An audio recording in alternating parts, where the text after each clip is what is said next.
think about sweet little things. I said, as I say, my dad worked at this big country store, and on Saturday night, this was the only time he did it, he would bring home fruit, a bag of fruit with apples and oranges. That was just a big treat because we didn't have apples and oranges all the time, and this was a treat for us to wait for Dad.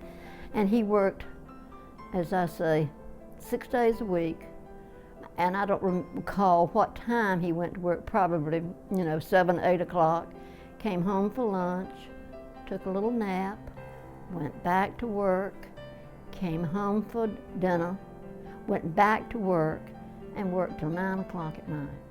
And I just think that is the most horrendous thing I have ever heard of. But anyway, that was his lifestyle, and he accepted that because that's what they expected of him.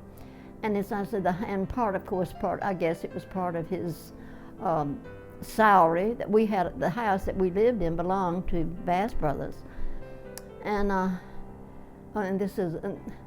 anyway, it leaked.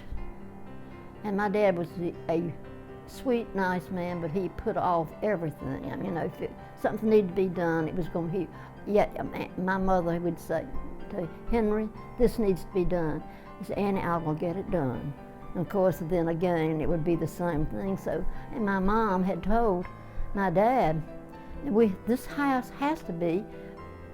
The roof has to be fixed." And I'll talk to the boys about it. What he called the Bass Brother boys, but they were all the same age. He called them Bob, and they called him Mr. Windley.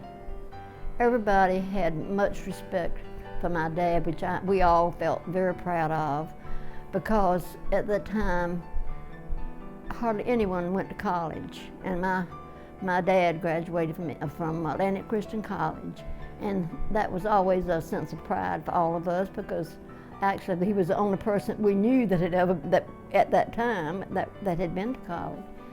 And but my mom had told Dad, tell Bob that this house the roof has to be fixed. And nothing happened. So one time we had a big rain, and Mama had, pans and buckets and everything sitting around to catch the leaks.